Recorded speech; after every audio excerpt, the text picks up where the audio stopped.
And I'm here in a place, a very special place in the back of Carroll Shelby's original facility. This is a room where for 30 years Carroll Shelby built his own engines. And it's a place called the original Venice Crew Mustangs. And they do wonderful things here. Hello DJ, good seeing you. Dustin Fever, good afternoon. Your body, my your body, my canvas. Awesome name. Louis Parsons says he's my biggest fan. Thank you so much for joining. Appreciate the kind words. Good afternoon to you, District Moves. Alfie, hello, sir. Jiffy Lube in Santa Monica, number 1379. Shout out to you. Thanks for joining. Where am I? Says Ui. I am in LA, California. Yes, I did get the shirt you dropped off. I'm in LA, California, and thank you for joining us all the way from the UK. Elo, James Arosa. Hello, R35. I'm in Los Angeles, borderline of Gardena, at the old Carroll Shelby facility, and I'm in a complex known as the original Venice Crew Mustangs. They restore beautiful K Mustangs to these beauty shops. Those of you on YouTube, thank you for joining. You can see this live here, but as you look on the side here, there's this very nice Mustang, and I'm going to turn the camera around so you guys can see what I have going on here. Look right where I'm facing. Some really cool reproductions, and this is like the known as the OVC Shelby Mustang GT350 competition, and that's what they rebuilt here. This car here is amazing. We just did a show recently with them. It was on the Jay Leno's garage, and it's very rare for Jay to even look at these. Things are great. Thank you so much for asking. Yeah, they're gorgeous, and it's amazing. This thing can get up to 163 miles an hour. It's actually proven. Not one of those things where you kind of figure out and test and not make sure that it's happening or not.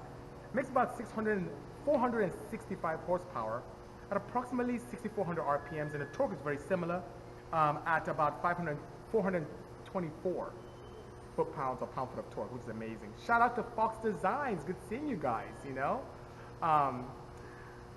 Well, out the gate, I see my good friend No Sukawa is asking, do you use intake manifold gasket straight up, or do I add sealer to it? I use straight up, but something a Bisi thing I do is right around the water passages, I put a little dab of RTV on the front and rear around the water passages to give me that best seal. Hunter Guardian, yo, good seeing you. Thanks for joining. Yes, 465 horses in a Mustang with all the beauty that Shelby designed for this. Now independent rear suspension as well, that Ford scrapped eons ago, decades ago, and is now brought back. And they're only building, I think, like 35 of, are you building only 36 of these, yeah? Yes, sir. Only 36 we built, so it's not so bad. It's about $250,000, $260,000. So if this is something I can appreciate much later on. So it's a very smashing deal indeed. Hello, Jim Genghis Khan. Good seeing you. I know. Well, I don't know if there's one here. I don't see any convertibles. I see a bunch of hardtops and some Cobras right next to me here, which we'll go and take a look at in a moment. Thank you so much. Good. Oh my God, you guys are right. Have I worked with Mustang? So I have worked with Ford, of course. We built, if you guys remember, for SEMA, maybe about in 2015, we built an EcoBoost Mustang that made 901 horsepower. Great power potential for that engine to find out what the four-cylinder could do. I had a large, 76 millimeter turbo on that. But you know what's interesting? It was really laggy, so I didn't like it. It's better with a smaller turbo, where you may hover around the 500 to 600 range, but it's spools very nicely. The 900 was great, but it had a very narrow power band. One of the cars I wasn't very proud of from an enjoyment perspective. Good boasting power, but wasn't super enjoyable, you know? Hello, RRMS1. Good seeing you. Thank you for joining indeed. And I'm here in Los Angeles at a very special facility. This very same room is where Carroll Shelby built engines for over 30 years. And there's a dyno cell back there as well. So the signatures, hopefully I get to put my signature on that wall as well when we leave today. And they have this awesome GT350, but it's not just any GT350. It's known as the OBC Shelby GT350 competition, which is great, you know? I know small turbos give great response, but many times limits the top end power. He says he's always loved cars. That's good. Yo, yo, yo, the blue Subaru. Good seeing you as well. And I love cars too. As you can see, I'm here in a facility where they really have these glorious Mustangs all around me. And I just love cars. And, I love Toyotas and Hondas and Lexi. And I love Acuras and Hyundais and Porsches. I just love cars, Amen, Hunter. Rest in peace, Carroll Shelby. You dedicated so much of your life to creating a legacy here on Earth for us enthusiasts. So yes, rest in peace indeed. Yeah, I love Mustangs as well. Thank you so much. Alan, 3657, thanks for joining. I appreciate that as well. And this Mustang is just not any Mustang. This is a competition version of the GT350, which makes a ton of power. 465 to be exact, 425 pound-foot of torque, absolute smashing, all motor, NA, you know, absolutely amazing. Hey, what's up, Boyoshi? Good seeing you. Yeah, I'm a car freak too, the blue Subaru. What's the best first car, a new Civic or a new Sonata? It depends. So, if you're not going to modify this thing at all, the new Sonata is awesome. You know, they have the latest Sonata that's supposed to have like some crazy technology in it. And the rear light is very Euro inspired, which is great. But if you're going to mod like crazy, the Civic, especially the Civic Si, has absolutely smashing aftermarket support. So mod crazy, by all means, the Civic. If you just want something where you don't plan on modding, you just want to do like some cosmetic stuff, then Sonata's a good buy as well. John Roach, good seeing you. I was hoping to see you this weekend at Spocom, but you didn't show up. But some of your friends were there and we spoke highly of you, so I hope you got my greetings. All motor, natural aspirated. Amen. That's what it goes on here. What's my opinion on CSS blocks? Are they good idea on a daily? So Obi-Wan's, I haven't explored it myself personally. I haven't had a build in-house with CSS. As you know, I run factory, I do a lot of Golden Eagle sleeving block, but I've had customers come over with success with those, but I wouldn't be in the best position because I haven't had intimate knowledge with it yet. Not in my own builds. Maybe that will change soon, you know? Do I collect Hot Wheels or any car brands also? Yes, I do collect quite a few Hot Wheels, especially since we have, I believe, 6 models of Hot Wheels. We have 3 Civics, we have the Odyssey, we have the Honda City, and we also have an Acura NSX GT3 as well. So since then, I've always been a fan of Hot Wheels from childhood. Who hasn't? But nowadays that I have my own Hot Wheels, it's something I find near and dear, and I still collect nowadays, you know? So, Jim Genghis Khan said, my cousin's K-Pro is shutting off because of flex fuel sensor, but it works when the sensor is unplugged. Why? One or two things could happen. Either you have a bad sensor or you have something going on with the input where you're sending that sensor feed into. So I would do one or two things. If you have another sensor handy, plug it in and see if the issue goes away. Or, you know, you could choose other circuits, other digital circuits to send the data into the K-Pro for your flex fuel. Try a different circuit and see if your one circuit is burnt out. That's one of the reasons why I really love using standalone ECUs that use new boards, because you never know what happened with your original board. You can have a bad trace, and that could be causing problems for you. So try that. Sensor or moving the pin to another pin where you can see the input. If it still happens, then something else is going on. But one of those two should solve your problem. So Roach, you're asking where I am. I'm in South Bay, you know, my old stomping grounds. I went to school at Cal State Long Beach, and I used to live out here in Gardena. But I'm the borderline of Gardena, LA, near the PEC. And I'm in a facility known as the original Venice Crew Mustangs. It is, do you remember the Carroll Shelby building in the South Bay, near where the Goodyear blimp is? That's where I am. And in the exact room, I actually feel his presence. I'm in the room where Carroll Shelby built his engines for 30 years, with a dinosaur right behind here. So it's absolutely fantastic. Uparse say here's all my Bisimoto Hot Wheels. Thank you so much. I appreciate that. Greaser, all the way from Slovakia. Good seeing you. Yeah. Sig Mustang, look at this. This thing is gorgeous. It's absolutely smashing. And I'll show you guys another view as well. I'm going to reverse this. And you see, I'm looking at some beautiful, beautiful classic Mustangs as well. Some nice wild horses, which is great. And you can hear in the background, they're building another one. I don't know if I can show. Sorry for you guys on YouTube, you can't see this, but I'm going to see if I can show you guys over here. They're working on some stuff back there as well, so it's some really cool stuff. And some variety here as well, which is pretty nice. But yeah, great facility. Hello, Alan, good seeing you. They are Exo Truck rebuilding these beautiful classic GT350s. Like I mean, this is like the competition R version. And they're restoring them, modernizing them to some extent, but not taking away the raw classic nature that Shelby intended for these cars to exist with. So they find original chassis, they put them back to factory spec. I'm gonna flip this around here so you can see one that's like a body in white. You see that right there? So that right there is absolutely fantastic. And they're only going to build 36 of these. So they are not going to be something you can easily get. They will appreciate significantly. And I love cars. It doesn't matter if it's a Porsche, Honda, Hyundai, Lexus, Aston Martin, I love them all, you know? Anyone making billet K series? There are 2 outfits who I'm familiar with that are making full billet. One is wet and one is dry. But their name is, they escape me right now. Any thoughts on the 2JZ VVTi motors? Yes, I do. They are, think of the 2J, but a crap load of mid-range torque.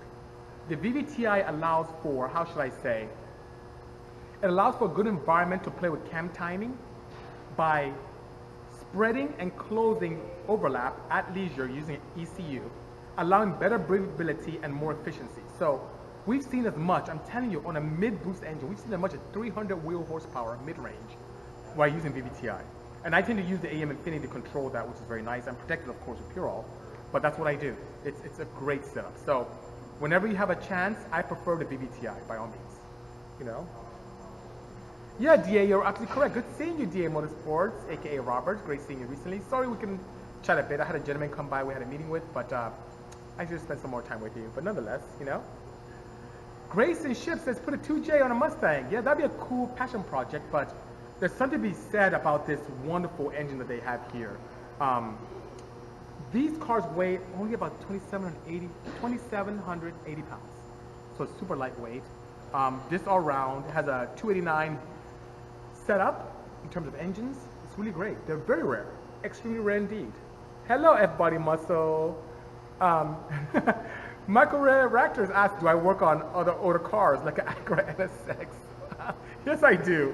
When I think older cars, older sport compact, I'm thinking like the early Honda, super early Honda Accords, maybe the CRX with the EW1, maybe as far back as the Honda 600, which we all can work on. But yeah, RSX is not super classic, but yes, we can definitely take care of you there.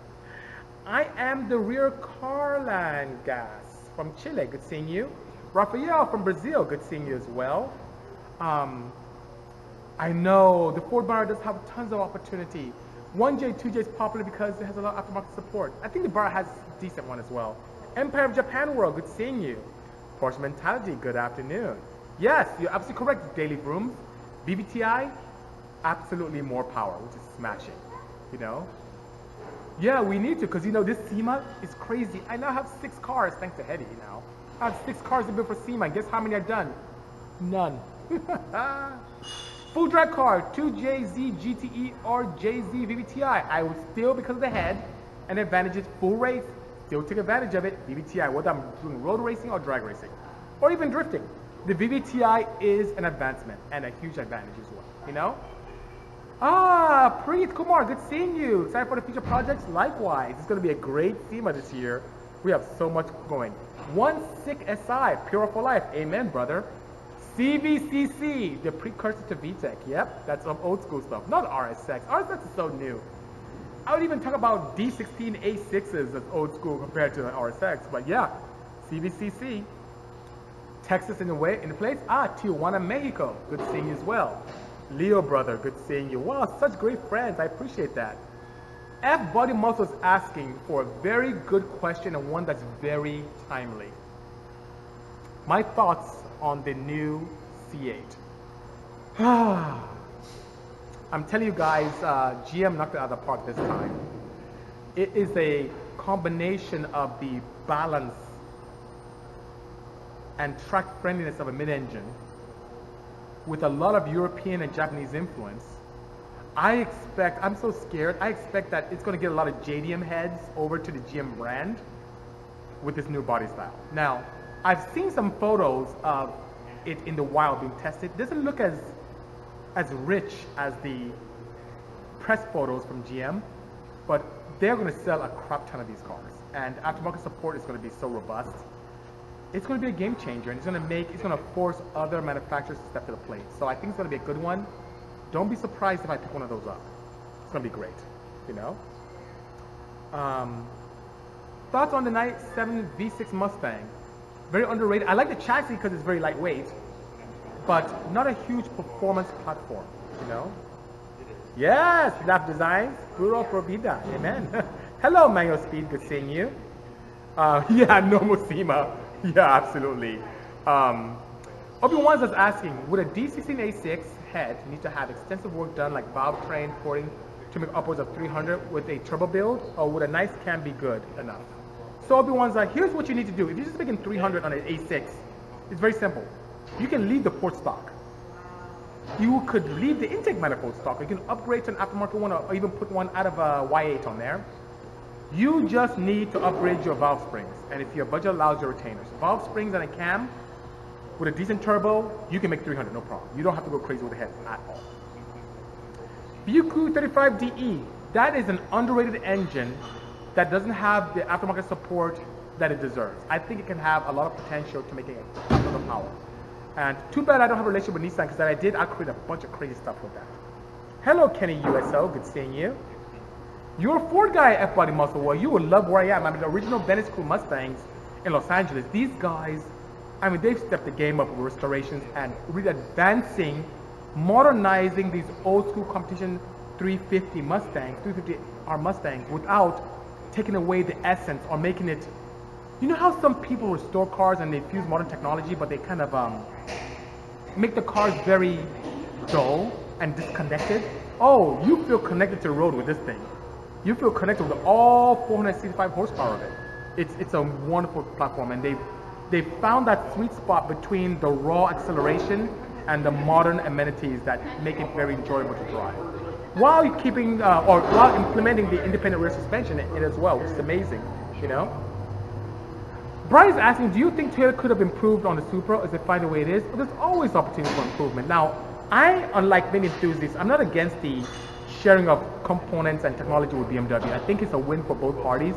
Also saves on cost, and we all can learn. But as you see, as the model, the new Mark V improves and matures, you will see improvements, which I think is a great win for everyone involved. You know? Oh yeah, Daily Boom just asking thoughts on the Mark V Supra. Same thing. What's the story on that Tesla here? Well, as you know, even I'm here at the original Venice Crew Mustangs. They're hardcore enthusiasts as well. So this is one of the guys who does a lot of fabrication here, and he's a smashing gentleman, and he has a 2JZ VVTi manual in this, and he's going to track the crap out of it. So just like me, they love a variety of cars. Okay, yeah, I want to answer that. Hello, Crusade Bear, GTR, good seeing you. Craft Motion, hello neighbor, good seeing you. Hope all is well. Toyota Chaser, not much experience with that model, that Japanese model, so I don't have much to share about that, you know? Preet Kumar said GM had to reinvent the Corvette. They are relying on literally dying demographic. They need to reinvent their car to make the Corvette a car that people would desire. And you're absolutely correct, Preet. And I think they hit the nail on the head. This car will appeal to a youth market. And just organically, without influence, without any quirks, and people are sharing this stuff everywhere. You hear that? They're fabricating. Awesome. But it's going to do well. I know customers of mine who are hardcore JDM people who are interested in buying the C8. It's going to change some things. It's going to change the industry very nicely, you know, which is very nice. So EP3 Type R says you did like Ford. I'm sorry to hear that. I believe some people, treat marquees like a religion. I'm a car guy, whether it's Ford, Lada, Skoda, Peugeot, Nissan. I love them all. Even Teslas. I love them all. I just love cars. I love going fast. I love technology. So I'm not marquee specific. As you can see in my garage, I have Hyundais, I have Porsches, I have Hondas, I have Nissans. Well, I had a Nissan there. I'm partial to everything. I love all cars. And that's why I'm here. C8 or new Supra? Ooh, just because of the forward-thinking design and similar price potential for the purchaser, a lot more power, and a mid-engine layout, I'd have to go C8. That's what I'd have to do, you know? So, Iron Lungs has a good question. He says, my F20B, good choice by the way, is at 191 horsepower pump gas. What should be the next thing to focus on for torque at this point? CB7 coupe, flex fuel. Pick up some power by going E85. And then, if you can, I don't know what camshafts you're running, but you can upgrade your camshafts. We have some special designs for you as well. And as you go to E85, protect your engine properly. Get some pure oil. Those guys' stuff is awesome. That's why I use my stuff. That's what the hat I'm wearing, I'm representing. I love those guys, so you can protect it. It has this high zinc formula. Doesn't contaminate catalyst if you still have one, because it doesn't disassociate very easily from this base compound and the zinc. So you have no problems with killing your catalyst at all. So that's the way to go. Jim Genghis Khan. Oh, you're running a little bit late like Kevin. Yeah, I talked a little bit about the C8. I think it's a game changer, you know. K20, going all motor, going 300, will affect street ability. It depends, Orlando S2K, on what you can tolerate. A 300 horsepower wheel, K-Series will have a very low idle. Can be done. If you're on AC, it may be a bit of a challenge in your idle, but it depends on what you can tolerate. If you're the kind of guy who wants a bone stock sounding car, no. You have to go boost to get that. But if you don't mind a low idle and being able to have fun and having a slightly lower RPM, lack of torque, then that's the way to go, by all means. You can do it.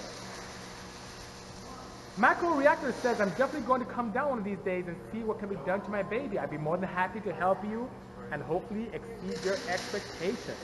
Dennis, good seeing you. I bet you would turbo smart a C8. A booster, that thing is going to set, that new C8 is going to set the aftermarket on fire, you know? I don't know, Jim Gaggers, whoever does it, it's going to be pretty cool. Mid-engines are not fun. But you know, how dope would it be if I did my Bisimoto love to a C8 and had 2 turbos hanging out the rear of a C8? How dope would that be, you know? Zero Scale said, I love your idea of boost per gear. Yes, you know, with a car like this, you know, these wonderful competition GT 350s, being natural aspirated, you can kind of, even though it's a handful, you can kind of get used to NA power, but when you start going boost and you start pushing 5, 6, 7, 800, 900,000 horsepower, it's not a lot of fun in low gears.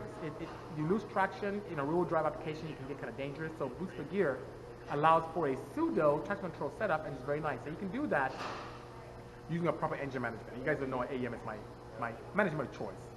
Yep, Orlando S2K Caymans are awesome. I love those cars. And that's why even today, to advertise and talk about my Tech Tuesday, I use my silver Cayman S, my 987S, absolutely fantastic, you know? What's the Beige H Series to start a build for daily driving and track? H22, because it has a displacement more than the F20B, and also the H22 has decent aftermarket support, so that'd be a way to go. But in today's day and age, what we have available, if your budget and engine compartment allows, a K would be more bang for buck. So something to think about. Thank you so much, Zero Skills 25 who loves what we do. Appreciate that indeed. Let's see. What power mods can I do to my 2010 Accord TSX 4-cylinder? Oh, it depends on your goal.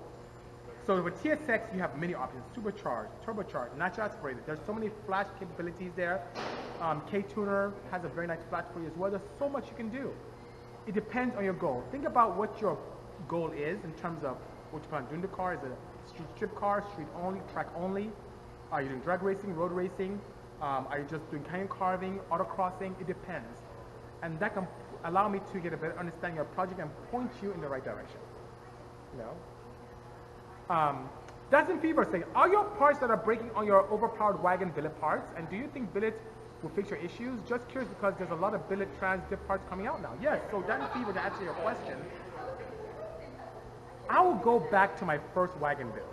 So you guys, those of you remember my blue wagon, two-wheel drive D series, made 725 or so in 2008.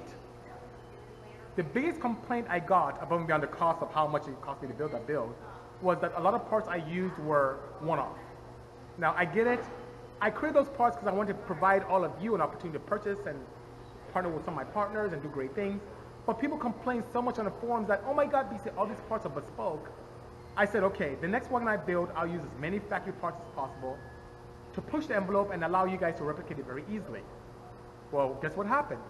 I'm destroying factory components. I'm destroying factory axles. I'm destroying factory clutch packs in the back of the CRV differential. So what have I done? I haven't got to the point where I need billets yet. I'm now upgrading axles. So our friends from Insane Shafts are making some custom axles so I don't break the factory ones anymore. Automotive KMD did a great job because we just did a television show last week where very, very popular celebrity beat the crap out of the wagon with me in it, and the clutches held while the clutches before just disintegrated. So the aftermarket clutches via Automotive KMD in combination with our friends from Racing Diffs fixed that problem. And my goal, I'm at 772 now, my goal is to get to 850 wheel by cranking up the boost a little bit more, and that's what my current fuel system will handle. And I just want to make sure that everything is good for now. So Kevin, ITV Kevin is here. He's helping with the gearbox and whatnot to get the final drive to be much more high-speed friendly. And we should have a lot of fun with it. So I'm not at a point where I'm breaking thank goodness. I'm not breaking housings of the rear ends yet. I'm not breaking transfer cases. I have that problem yet. So billet is not in my cards as we sit right now. Thoughts about RB6 on a 97 Mustang? I think it would be cool. RB6 is a very heavy engine, being an iron block. You have other options out there for inline sixes if you wanted to, or even V6 applications, but it would be really a cool project. The purists would hate you, Wady, but hey, it's your car. I think it's cool, especially if done right. So by all means, have fun. I think it's a good project. It'll be really cool. And you'll get your attention from both the JDM and domestic guys. I think it'll be really cool. What's the best Porsche for someone to start off with, says JDM archaeologist. Good price and modification ability. So, if I understand correctly, JDM archaeologist, you want something that is a good base Porsche to start off with, is mod friendly, and I'm sure you want something that's fairly comfortable. The car that blew me away really are Porsche mid-engine vehicles. It handles amazingly well, takes the mods very nicely, and has a decent aftermarket support. And I'll say it's probably 987 Cayman S. You can get those for upper teens, low 20s. And from an aesthetics perspective, there's a slew of parts there. From an engineering perspective, there are a lot of parts. Engine management, there's a lot of parts out there. We even have a plug-and-play setup for you. Turbo kits, I haven't released those yet because I don't know how the demand is going to fare. But there's so much opportunity there. That's a good one to get. If I had to start again, even though my first Porsche was a Boxster S, I would go with a lighter weight Cayman S, which is pretty cool, you know?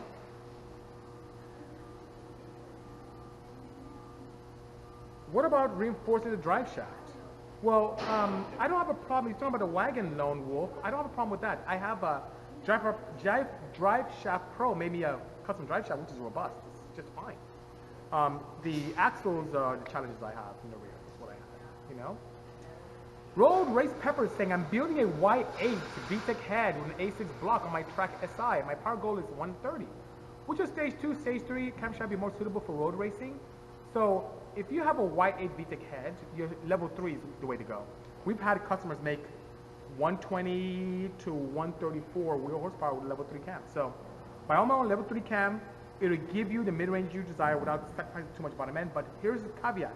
You have to run our Pro Springs and retainers. If you run factory springs and retainers, you will float. It's a pretty aggressive cam. So level 3 Bisimoto cam is the way to go with Race Peppers, and we look forward to your success, you know. Ford V6 twin turbo EcoBoost in 240. Now that's a good idea. That EcoBoost Ford engine is pretty cool, you know. Very, very cool indeed.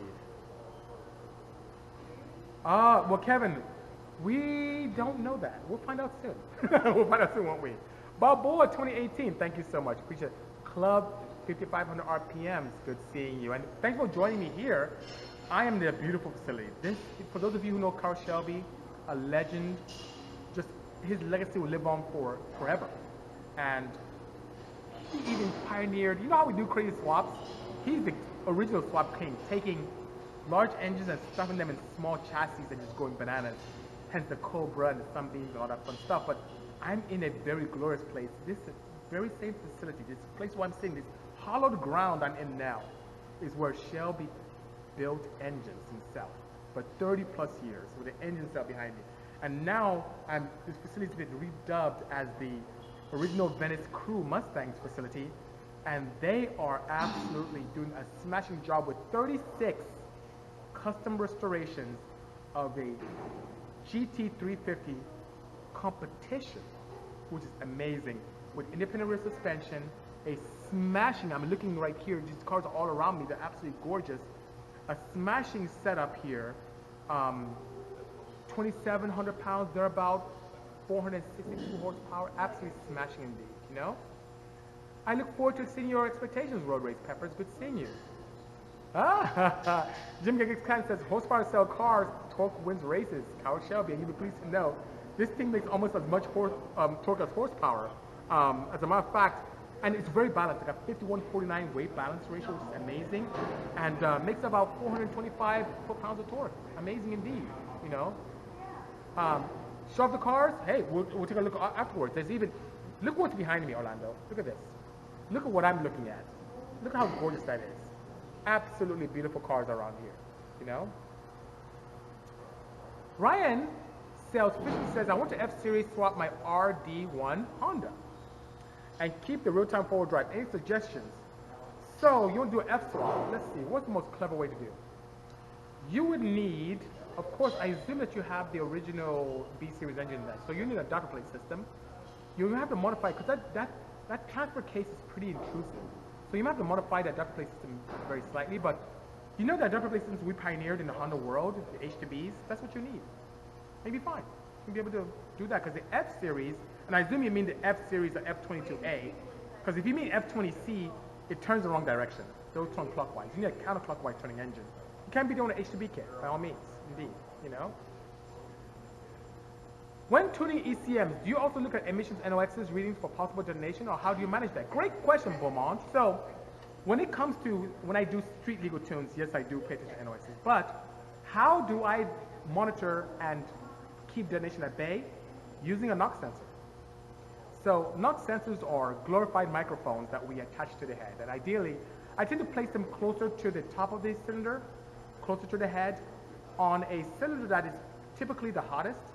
So if you see those inline 6 BMW engines, it's the one that's closest to the firewall. If you look at an inline 4 Honda or Toyota engine, it's cylinder 3, because the firing order is 1342, and number 3 cylinder never has a chance to cool down. So it tends to be the hottest cylinder and the one that tends to be misbehaved the most. Then I define windows using my software. So I can use like an AM Infinity or AM Series 2. And based upon the rotation of the full auto cycle, I can designate windows for firing order to know which one is knocking and address that cylinder individually. I can do sweeps with low load and low stress areas to see what my tuning window needs to look like for my knock floor. And then as I define a knock floor that's slightly higher than that, whenever I exceed that knock floor, hence knock, hence noise coming from the cylinder, I tend to add fuel and retard timing to keep that cylinder safe. I'm not a huge advocate of global, unless my ECU doesn't allow me to do individual cylinder tuning, but I'm not a big advocate of global knock sensing and global fixation, because not all cylinders knock at the same time. I love individual cylinder tuning and addressing knock accordingly there. So that's how I manage it.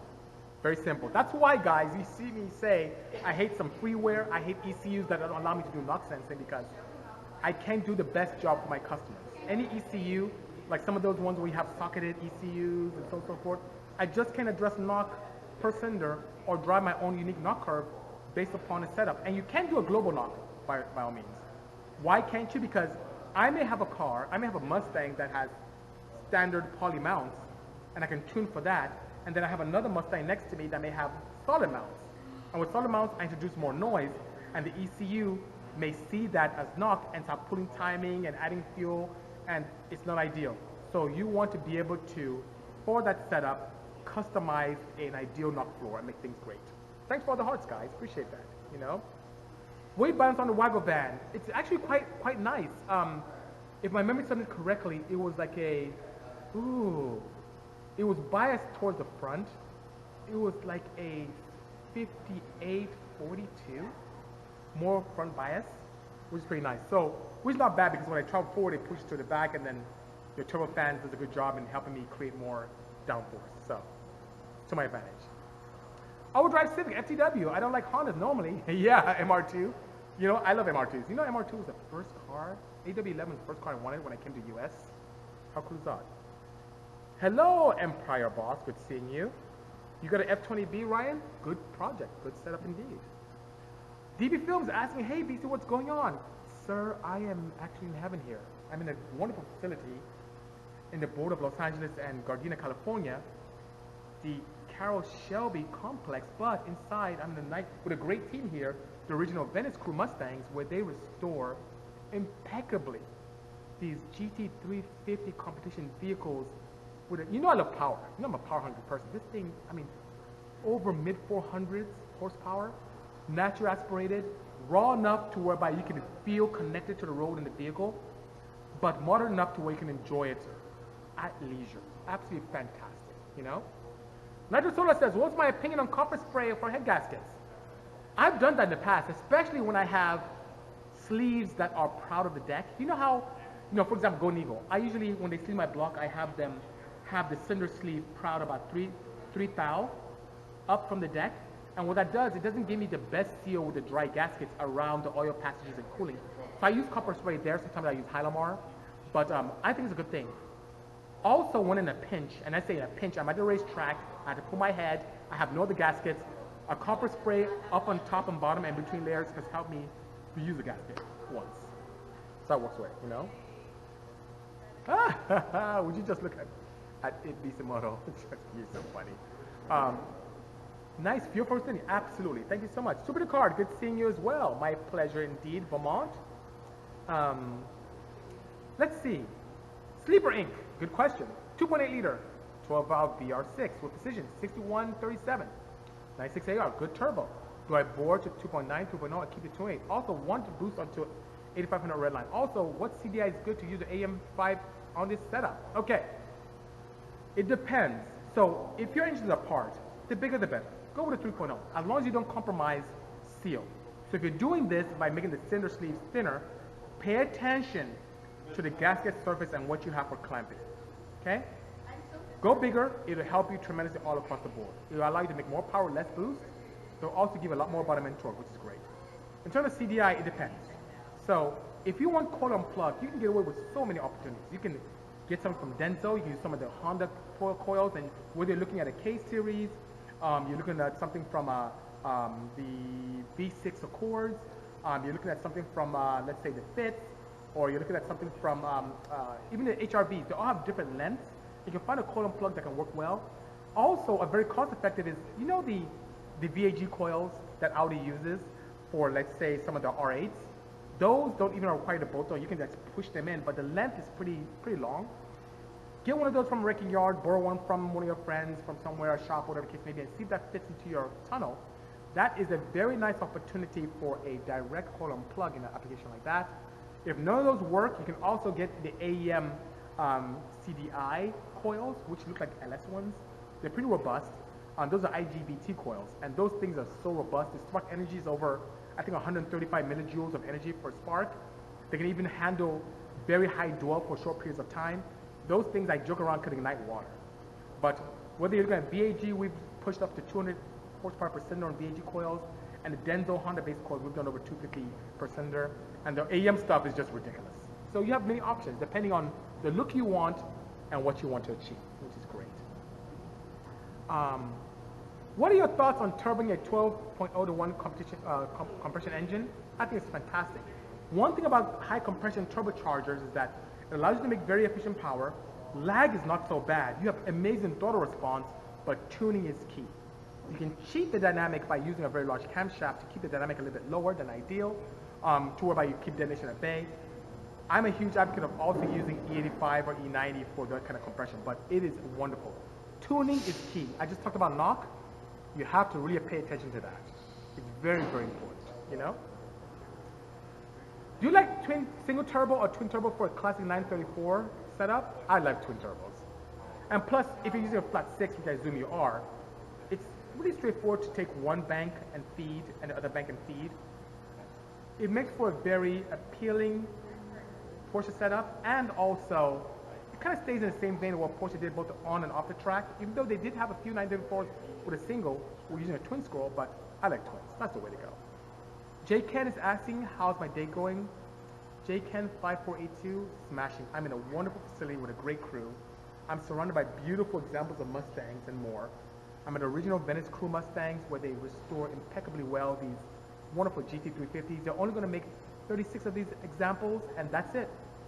In true Shelby fashion, which is absolutely fantastic.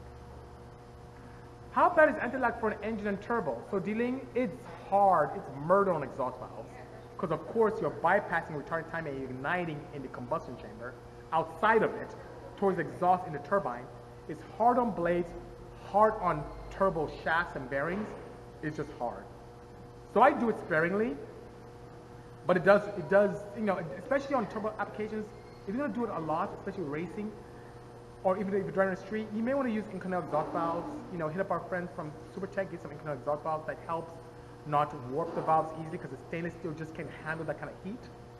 It's hard on turbines. It's just hard on parts. So Do it once in a while. Don't just sit on it every day. It can really shorten the life of your engine and your turbocharger. Nice to be with you as well, Empire Boss. Thank you so much. MJ Photograph. Hello, neighbor. Good seeing you. I'm out here in Carson. Bolam Cars in Gardena, Los Angeles. Wonderful facility indeed. So many questions. What's up, Mr. Deuce? Good seeing you as well. Jimmy is kind of saying, I'm making 15 psi on launch control at 5K RPM. I want to turn it down to about 8 pounds. How can I do that? Running a Link ECU. Oh, Link ECU is actually a pretty good one. So on launch control, you want to do that. So if you're using launch control, I assume you're anti-lagging. If you want to reduce it from 15 psi to 8 pounds, don't pull as much timing out. For example, if you're putting 15 inches, 15 degrees of timing at launch, try 10, try 5, and then log it so you can see where your boost comes down. That way, you're not blowing tires away or doing much more damage to yourself. Also, another way to do it is you can lower your RPM as well, you know? But if you want to stay at 5,000 RPM, reduce the amount of time you're pulling out, and you will be good to go, you know? What turbo size would you go with such a setup? High compression turbo, that is a Toyo V6. Depends on your power potential, Motorsports Detailing. Let me know what power you plan on making, and I can point you in the right direction. Famijo saying, hello sir, lots of respect for your knowledge. And Moz, cheers from Brunel, Malaysia. Good seeing you. Thank you so much for joining us all the way across the pond. And really, my knowledge is based upon my experience. Even recently, as you can see, I think ITB Chem is here. I'm even learning about connecting rods and failure on connecting rods because I haven't had much failure with that. And today I even stand educated on that as I visit our friends at Eagle.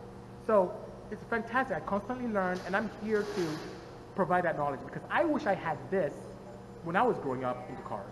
I wish I had the capability of having someone like me when I was much younger because I would have gone much more further. So as you know, on every Tech Tuesday, I tend to encourage all of you to be that person you needed when you were younger.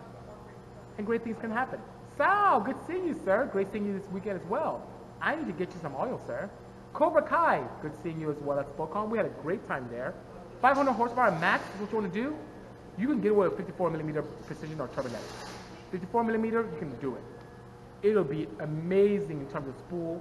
And if you want to do it a little easier, you can probably push it to 62mm, but you may start getting a little laggy. 54, 57, just in that area, you'll be fine. Pro Touring Ford is asking, would this be a bad time to ask me about the C8 Corvette? Because I'm surrounded by beautiful Mustangs. No, but you know what?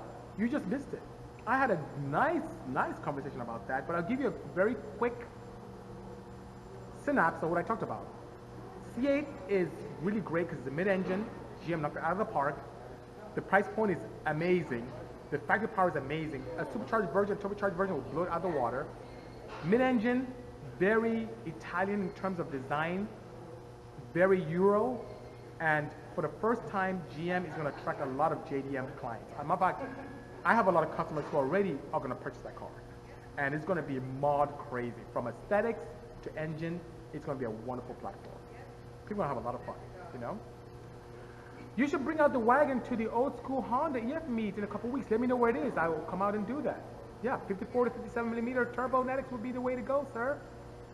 What is your opinion on a Pops Bang map? I put one in, but it's done with exhaust brake and not ignition cut. Is that good or bad long term? So, DB Films, I guess you're talking about the burble that's so popular nowadays. People are doing that.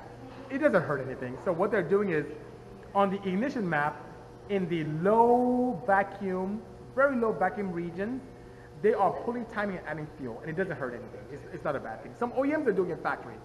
So, yeah, it's not using ignition cut. It's using very clever dynamics of the engine, retardation of ignition timing, and adding a little fuel, and it pops and bangs in D-cell. So it's not bad at all. Not bad at all. In Lake Forest, not too far at all. Not too far. Yeah, do send me the flyer. If I'm not tied up that weekend, let me know. I am traveling on the weekend of the 1st to Minneapolis. I'm doing a speaking engagement there. With some engineers and some other staff members, students, and also recent graduates about technology. And then I'll be back. And the following weekend, I think I have something big going on, but if I can come by, I'd love to go to the AFB and check it out, you know? Also because where the dry sump on the Corvette, that would limit mods for the C8. Well, whether dry or wet, it wouldn't. You can always have fun. Patman13 is asking a very interesting question, and that may end this because I'm getting kind of late on time here, but any plans on working on something hybrid? Oh, that's my fault, Patman13. My fault indeed, because I haven't done a good job in sharing my hybrid roots. So the first car that I built for an OEM manufacturer, first car ever, was a Honda CRZ. And we took a 200 horse, not even 200, less than 200 horsepower CRZ hybrid, and took it to 533 horsepower, and kept the hybrid system intact. We focused on the petrol engine, sized the turbocharger in such a way that when you're cruising, you don't use much more energy because you're cruising in vacuum, and hence increasing the amount of mile per gallon that we found increasing because we took away all the restrictions of the intake and exhaust. And then when you go past 30% throttle, the boost comes on, it was amazing. We were destroying transmissions left and right. So it's my fault. Hello, Sheepy, good seeing you. It was my fault for not doing a good job in keeping that alive. So I'm gonna stop posting on that, which is crazy, So that being said, I also, 2 years ago, did a hypermiling project with Hyundai. We took a hybrid Ioniq, which I drove today, started off with a setup that made about 48 miles per gallon and took it to 83. And they took it to the proving grounds to verify, which is great. Oh, my dad's here. Hello, Chief ME. Good seeing you. I'm sorry it's cutting off back home. We need to do some great things with our technology back home in Nigeria. It's quite unfortunate. Hello, Dad. Good seeing you. I'll call you soon, Dad. Any sales of Sheepy K20 manifold? Sheepy, that's for you to answer. I don't know if you have anything on sales, on sale right now. Can you add a fuel to a designated cylinder or any type of fuel injection, meaning group, power injection? Does it have to be OBD2 or can that option be OBD1? So Beaumont, you can. If you can add additional port injectors if the drivers exist in the EC. And most factory setups don't have those drivers. I've seen a lot of BAG stuff, like stuff the ECUs you'll see in the newer Euro R, Golf Rs. Those have the capability of the drivers for the US model to stay direct injection and to add port injection. So you have those. Typically, I add standalone. Sometimes I add via standalone. And we were talking about Link. You can do that with Link. And many a times, you can eliminate the direct injection and stay with port injection of 8 injectors on an inline 4. So it can be done indeed, No, Ruiz, I'm not at West Coast Customs. I'm a place vastly advanced than that. I'm here at the original Venice Crew Mustangs in the Carroll Shelby Motors complex, born on Carson, LA, and Gardena. They restore these Mustangs. Look behind, look at what I'm looking at, just so you guys can see the beauty of what I'm looking at. Look at what's facing me. 2 beautiful, beautiful restored Mustangs. And there's another beautiful one right behind me that's going to be extremely popular, that makes a good 460 horsepower plus, 420 plus foot-pounds of torque, naturally aspirated, keeps it connected to the road, and doesn't take away the essence that Carroll Shelby meant for these cars to exist at. It was absolutely fantastic. Hello, Deadpool. Why not? Good seeing you. What turbo do you like? Old school 1956 Carmen Ghia 2500cc. Once again, depends on power potential. You know what you should do on the Ghia, especially since you're air-cooled? Use E85. Air-cooled engines love E85. Love them indeed. No, I'm not a Tesla, Luis. You're a troublemaker, Luis. Captain Ruckus is asking, what's my opinion on rotaries? Mostly speaking on the 13B turbo. I know with all the new billet parts they're making, massive comeback. Eccentric Motorsports in Connersville, Indiana does top-notch work. That's good. I'm not familiar with that facility, but here's my take on rotary engines. The Wanko engines are amazing. Lightweight. Some people don't like the sound. There's nothing that to me sounds better than a peripheral port 13B. Very few moving parts, especially when compared to piston counterparts, and has done so much damage even 13B, 20B, 26B configuration that they've been banned, which I love, in so many sanctioning bodies. So I think it's fantastic. I know the emissions and the heat they generate and noise were a little bit of a handful, but I think they're fantastic engines. I look forward to the day where I can have a strong partnership, better partnership with Mazda, so I can build one of those and put my modern take on them, So that being said, guys, I must depart. I want to thank everyone here at this wonderful facility. The team is here, they're working away. The regional Venice Venice Crew Mustangs, they're here. They've been just great hosts for me. I love seeing the car. I love interacting with them. And let me know if you'd like me to come back and do a walk around this facility. I'd love to be able to do that with them. Hello, Ricky Nitrous Solar. Thank you for joining me on this fantastic 89th episode of Bisimoto Tech Tuesday. It will be up here for another 24 hours. It will also be uploaded immediately to all your favorite podcast networks, whether it's Anchor, iTunes, Spotify, you name it. Thank you so much, guys. As Nitro Solar said, peace and stay tuned. Enjoy the rest of your day as well, Jay Ken and the rest of the crew. Take care now. Cheers.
Okay.